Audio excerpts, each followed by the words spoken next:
Hello everyone, welcome to life with the three. So ఈరోజు అయితే నేను ఫ్లాక్స్ సీడ్స్ పొడి చూపిస్తున్నాను. మనకి ఇడ్లీలోకి అండ్ రైస్లోకి వేసుకోవడానికి బాగుంటుంది. ఫస్ట్ అయితే ఫ్లాక్స్ సీడ్ని వేయించుకున్నాను.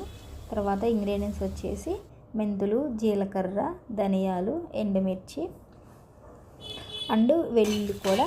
ఫస్ట్ అయితే వీటన్నిటిని వేయించుకుంటున్నాను. మనకి మంచిగా వేగాలి, కలర్ చేంజ్ అయ్యేదాకా. ఇదిగో చూడండి, ఇవైతే చక్కగా వేగిపోయాయి ఎర్రగా. ఇంకా వీటిని చల్లారినాక మిక్సీ పట్టేసుకోవడమే. ఫస్ట్ అయితే వీటిని వేస్తున్నాను. అంటే ఫ్లాక్స్ సీడ్స్తో కొంచెం చింతపండు కూడా వేసాను చూడండి. ఫ్లాక్స్ సీడ్స్ మొత్తం కలిపేసుకుంటే ఫ్లాక్స్ సీడ్స్ మళ్ళీ ఎంపటి ముద్దలాగా అవుతాయి కదా, అందుకని ఫస్ట్ అయితే వీటిని వేసుకుంటాను.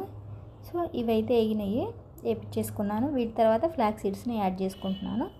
వీటిని కూడా చక్కగా వేసేసుకున్నాను. చూడండి, మన పొడి అయితే రెడీ అయిపోయింది. వేడివేడి అన్నంలో కొంచెం నెయ్యి వేసుకొని పొడి వేసుకొని కలుపుకుంటే చాలా బాగుంది టేస్ట్. నేను టేస్ట్ చేశాను ఫస్ట్, నాకైతే చాలా బాగా నచ్చింది. కొద్దిగా సాల్ట్ తగ్గింది. సాల్ట్ అనేది మనం తర్వాత కూడా యాడ్ చేసుకోవచ్చు కదా, అయితే తర్వాత నేను యాడ్ చేశాను.